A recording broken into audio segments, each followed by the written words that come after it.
Well, the NeXt Evolution Celebration Week is finally over. That means it's time to do a review for the newest box.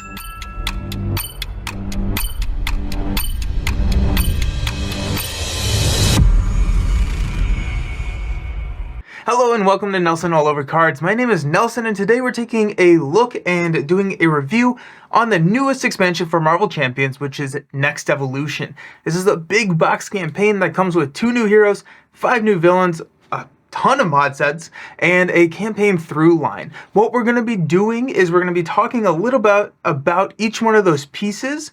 We're going to talk about the heroes a little bit. We're going to not go too deep into those because they actually have their own review video. Now, at the time of this being published, Cables is out, Domino's is coming very soon, but they should be linked down below. So we won't go too in depth with them, but we will talk about them. We're going to talk about the villains. We're going to talk about the overall campaign, kind of the through lines, the mechanics that the campaign uses, some of the mod sets, and then we're going to give our overall thoughts. I know that's a lot, and I'm expecting it to be a very exciting and full video. That being said, I put timestamps down below so that you should be able to jump around to any of these topics that seems to interest you the most. Perfect. Okay, so let's start with the 2 heroes, Cable and Domino. Now, each one of these heroes feels very different and unique from each other, which I think is awesome, and usually the boxes do that. And both of them seem really good. Domino, I think, is a top tier, potentially one of the stronger in the games. Cable is one of the best support heroes in the game, and they just both bring some really cool stuff to the table. But let's talk about Cable first. Cable is kind of all built around wanting to defeat side schemes. And with Cable in this box, there was a new mechanic introduced called player side schemes, which are side schemes that players can put into play.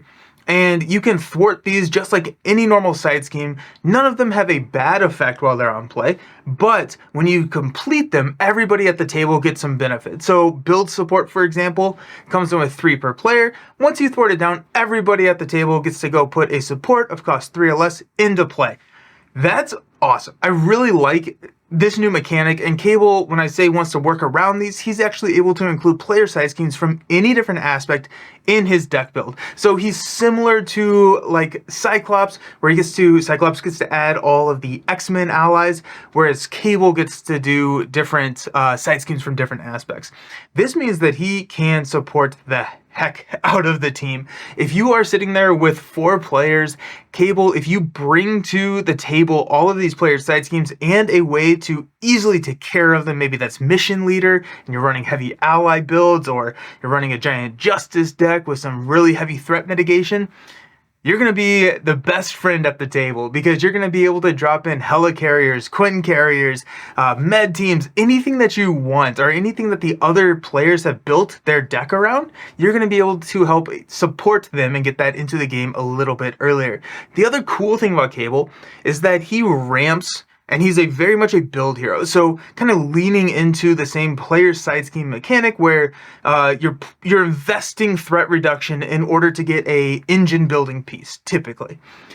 He also, his cards kind of rely on that as well. So a lot of his cards follow a formula based on the number of side schemes in the victory display. And player side schemes, I should have said earlier, when they are defeated, all of them that we've seen so far go to the victory display. And so based on how many are in the victory display, his events start getting more powerful, and his big gun starts doing more damage. And so it's a really thematic ramp, and his late game potential is incredibly powerful. Now let's move on to Domino. Domino is all about using wilds, and she has just a ton of deck manipulation. So Domino's like superpower is luck, and I do think that they handle that really well from transitioning from theme into mechanics here, because it's all about setting yourself up to discard the right cards. So her printed ability on her hero side is that she counts the number of wilds discarded from the top of your deck twice. And what does that mean? That means that anytime you're discarding cards and you're counting wilds for her events, for her allies, for her supports, actually I don't know about supports, upgrades, things on the table, they are all built around this mechanic. And so you're going to be able to discard a card that has a wild, and now your attack event that costs 2, instead of doing 4, is doing 6, because you count that number of wilds twice. She also has a really cool card called Jackpot, which is 3 printed resources, and when it gets discarded, you get to shuffle it back in. And so it's a ton of fun of trying to figure out how to set your deck so that you're going to be discarding the right cards to trigger the right abilities at the right time. It's a ton of fun. This Domino is one of my favorite heroes right now. Well, absolutely my favorite hero to play right now, easily. That being said, I think that she does have the potential to rise to the top of some of my favorite heroes of all time and be maybe in those top 5. I've just had so much fun setting her up. She has a lot of sequencing that, you want to roll down. She has cards that put cards on the top of your deck.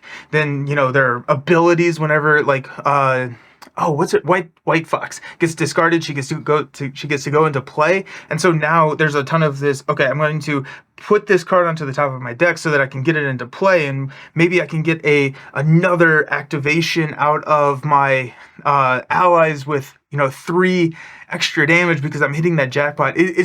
It's so much fun. She also has the ability to swap cards from her discard pile and the top of her deck, and it just leads to some really satisfying gameplay. Now, she is probably one of the more complex heroes in the game in order to play well. I do think that she is strong enough that even if, even when I was playing my first couple of games with her and I didn't really know what was going on, she was kind of steamrolling because, she's lucky? No. She's really good. She's really good. And I think that is just one of those heroes that is going to be very baseline good, and then the expert players or the elite players for Domino are just going to do some incredible things on the table. Both of these heroes are really solid. I think that they are both home runs in terms of design.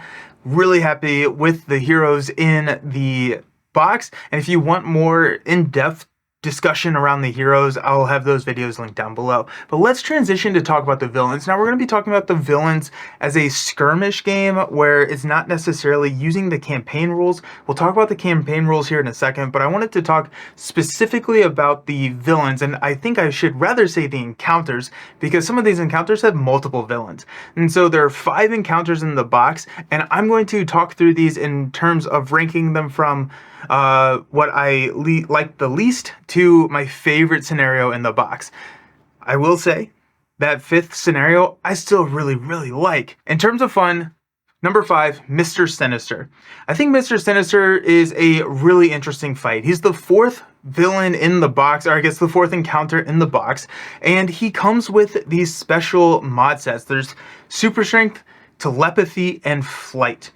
What you are going to be doing is each one of those mod sets has a permanent attachment that is going to modify Mr. Sinister, going to give him some additional traits, going to modify his attack or scheme and give him like retaliate or overkill or something. So every single time that you add one of these into the deck and you add them to the deck through progressing through his main scheme, then he's going to get stronger and going to morph, and you're going to have to figure out exactly how to approach him if he has the flight and super strength. Like, how are you going to handle 4 attack coming at you at stage 2? It's a really interesting fight, and I love the mod sets. I think the mod sets are so cool. They are not locked to Mr. Sinister. You can take these mod sets and play them with anybody, and I'm really excited to take and give Claw Flight and see how that modifies the game and kind of, dissuades chump blocking, because now he has overkill. And it's just like a really cool thing to have added into the game. My biggest concern with Stryfe is kind of his threat, and this is coming from a solo perspective. I think a lot of these, I'm not even going to say issues, but just like the reason he's at the bottom. How about that? The reason that he's at the bottom is threat can be pretty tight in a solo games. He has 3 level 2 schemes. You're going to use 2 of these level 2 schemes, and these are going to be the ones that dictate what different mod sets you're going to add in. So if you add in Flight, you're going to attach Aerial or whatever the card is to Mr. Sinister and shuffle in the Treachery cards. Those pop at 5 threat per player. That is pretty low, and it does kind of mean that you he's trying to push through these into his third scheme, which is kind of where I think the final showdown is expected to happen. I think you're supposed to lose those first two schemes, but popping at 5 per player, that's not a lot of headroom. You pretty much cannot roll down as a solo player, and then you combine that whenever you place a status card on Mr. Sinister, you place threat on the main scheme 1, 2, or 3 based on the villain number. And so now those, if you're playing expert, and you have 2 threat on the main scheme starting out stage 1 of the villain, and then he doesn't advance or anything, but he draws a card that gives him a tough status card. Now you're at 4. So if you don't have the main scheme clear, you pop if a status card comes into play, and that is dual-edged. I really like the incentive of, or I guess the de-incentive of using status cards, because those are very, very powerful in Marvel Champions, and it's, I think, a more interesting design than just saying he has steady or stalwart, but there's no player scaling. So now if you're adding 20% versus 40% at 2 players, so once you get up to like the 4-player cap of 20, now whenever you're only adding 2 threat, it's not as big of a deal as it is when you're in solo. But that's a solo perspective. I still think he's a awesome hero. It's not impossible by any means. You just have to be really, really, really careful. And I do find that very, very satisfying. In 4th place, we have the second encounter in the game, which is On the Run. So these actually use the same villains from the first encounter, which is Morlock Siege, but this one you only are choosing 1, where in the first one, we'll talk about it a little bit more, but you fight 3 of them. In this one, there is the Mutant Slayers. They're trying to get away with Hope. They've like captured her, and thematically what this looks like is you choose one of those Slayers to be the villain, and they get an attachment that's going to modify their stats, and it says that if you are engaged with a different Marauder, then instead of attacking, they will scheme, and so they're kind of like running away, and all the other Marauders are trying to like stop you from getting to Hope's captor. And so thematically, I think it works really well. These are, you know, side A, B villains, so they're not stage 1, 2, and 3. And so the way that they do the additional stage of the villain after you defeat the villain once, you flip over Hope's captive, they get better stats and more health, and so you fight through them again. It's hard to talk about this without also kind of talking about the first scenario, which is Morlock Siege. And Morlock Siege is my 3rd in the box, so we're just going to kind of blend these two together because they share villain sets. And this is something new that we've seen in Marvel Champions, where there's a set of 7 villains that are shared between these 2 encounters. And so I think that is really cool, and you get to choose you get to choose these randomly. These are chosen randomly for you, and based on what they come out, can drastically change your game. So if you have something like Greycrow is going to be targeting your upgrades and supports, which is different than like Arclight, where when Arclight's attacking, you have to choose to either confuse or she gets benefits to her attack. And so if you are going with someone that has a lot of thwarting, you're throwing that Justice player on the table, and you want to be doing a lot of threat or thwarting, then Arclight may change the game drastically for you, because now you can't choose to confuse yourself, because then your whole game plan goes out the window. Whereas Greycrow, if you're kind of that build hero, you don't want to keep losing your upgrades and supports, and it's just like, oh. And so based on what villains you choose 3 for Morlock Siege, 1 for On the Run. It does have a pretty cool variance in both difficulty and experience, that I think that the villain mod set was a really interesting idea, and I hope that we get to see some more stuff like that, because of just how intricate and how different it can be. You can play so many games of On the Run and of Morlock Siege and never play the same combo or sequence of villains probably ever. Now, that's kind of the villains, and now I'm trying to figure out how to merge this into talking specifically about Morlock Siege. Morlock Siege is in this 3rd place, and it's the easiest scenario in the box. However, there is a fairly decent step from standard to expert, and we'll talk about that a little bit more when we're talking about the overarching thoughts on the box, because there is a pretty decent discrepancy between the 2 challenge modes, which I'm I'm here for. But yeah, Morlock Siege, you're going to fight 3 of the villains, and based on how many you have already defeated, you've previously defeated, instead of giving like more health to the subsequent villains, the treacheries, the encounter cards, not the minions, but the side schemes and everything are going to get more challenging. You're going to get more threats based on how many previous villains you've defeated, and so that's like a cool scale. I don't think it's absorbing man level easy, which I think I would probably consider the easiest in the game, but it is kind of lower on that threshold, and I actually really like the first scenario in a box to be a little bit easier, especially because I know that this is going to be how people may be experiencing the game for the very first time. So if we have a brutal scenario on the first one, I think that can be a little bit of a detriment for some newer players, and so I'm happy that this one is lower. And I also really like how they were able to tie that through line between scenario 1 and scenario 2.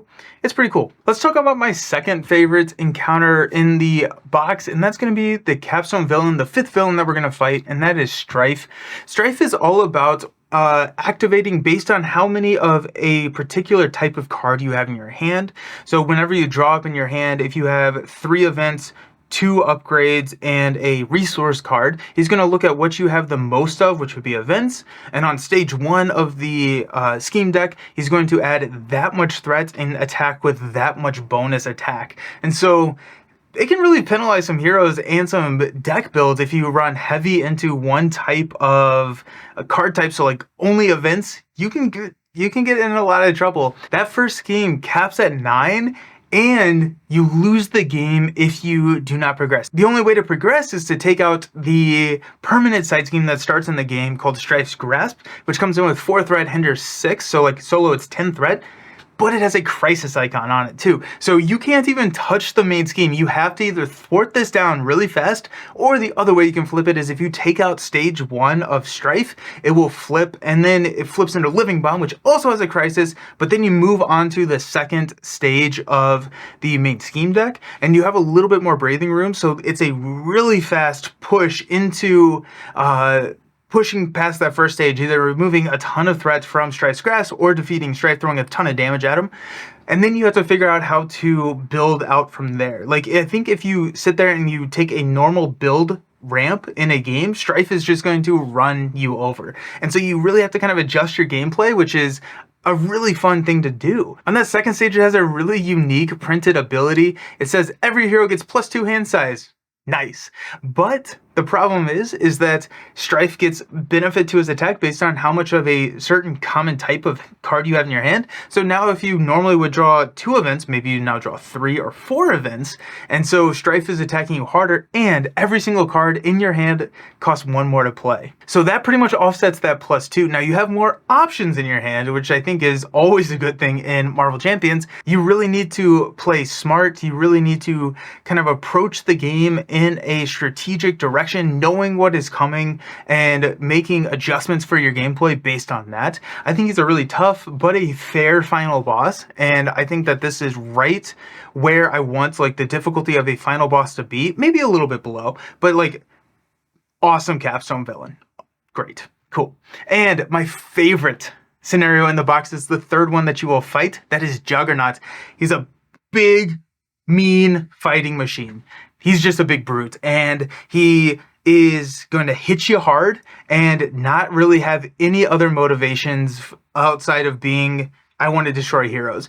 So typically when I'm thinking about the thematics of the game, the main scheme is what the villain is trying to do. You don't lose if you thwart out on Juggernaut. Juggernaut is just going to attack you again.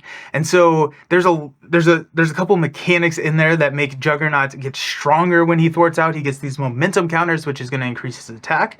And then he's going to attack you even if you're an alter ego. Juggernaut has overkill as well, and so he's just gonna run past your allies and just steamroll them down to get to you. He just wants to destroy you, and it can be tough. It can be a lot of fun. There's a lot of interesting decisions because you can spend some of your resources in order to expose him, take off his helmet, and now he's all of a sudden, you know, a little bit weaker, and doesn't have overkill. He loses stalwart, so it's kind of a fun decision of when do we want to flip that helmet, because he's going to flip it back through treacheries or whenever he schemes. So when can we time it to get the most value out of flipping that helmet? He takes a little bit more damage, and just like, it's going to flip back, but it feels like kind of risky business in that sense, where I'm going to be flipping from Green Goblin to Normand. But I think that this one is way less gamifiable, where in risky business, it's kind of solved, whereas Juggernaut, he's going to come at you,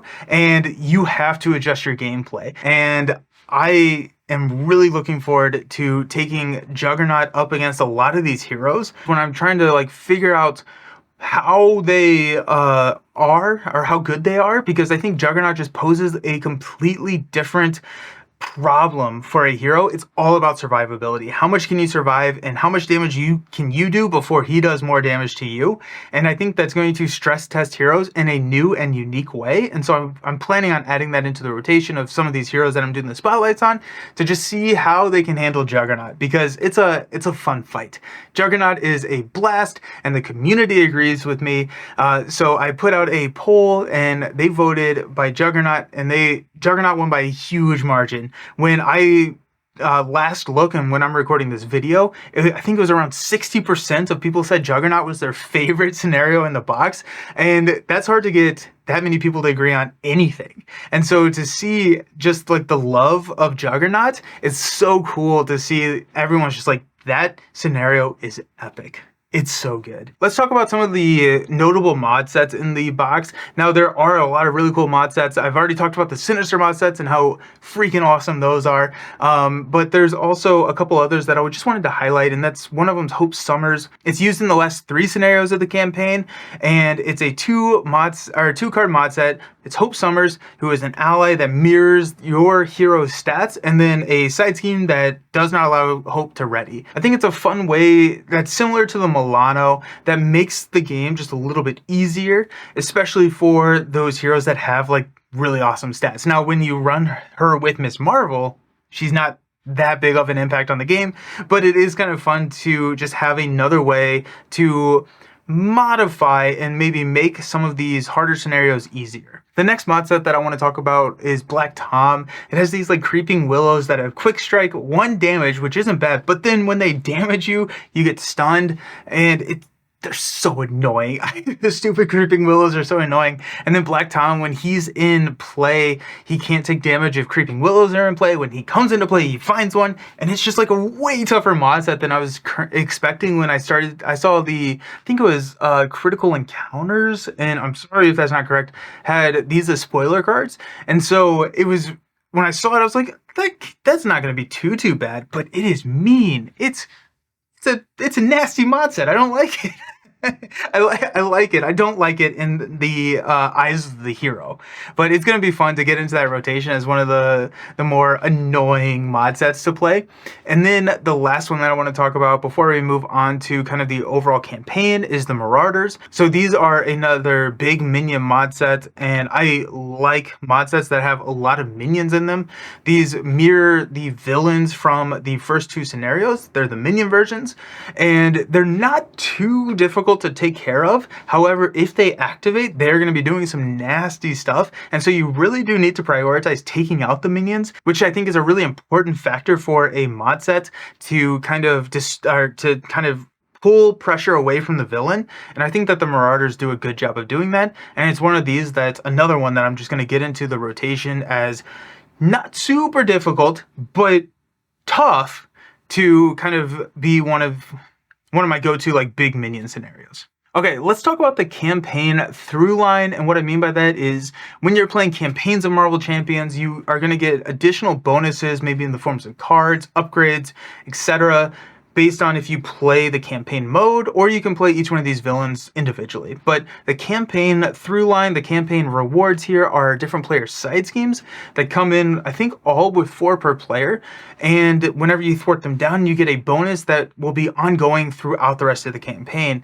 And so there are 6 of these that you can choose from. One of these that I will highlight is called Establish Safe House. When you thwart it down, you then get the ability to pull in the Safe House, which is a really good good alter ego action, heal 2 or draw a card, and anybody can do that, but that also shuffles in some encounter cards. And so now Vanisher is in the encounter deck, and if we see Vanisher, we have to return the support that we control with the highest cost, which is probably going to be Safe House.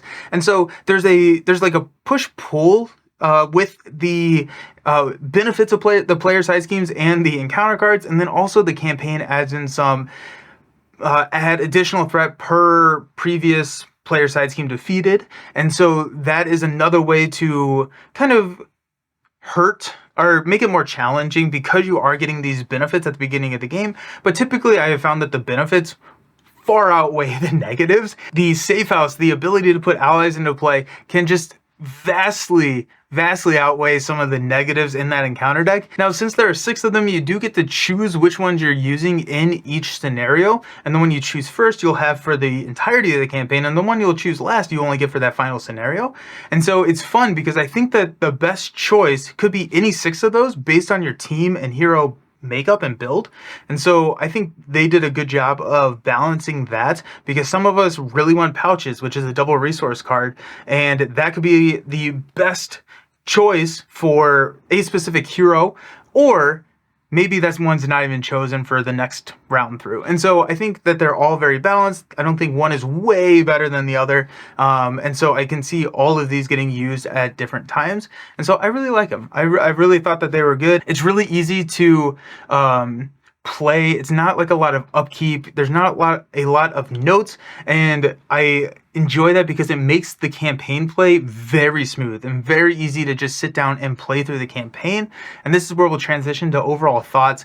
I think that this box is amazing. The box is probably my favorite out of all the big boxes that are out for Marvel Champions.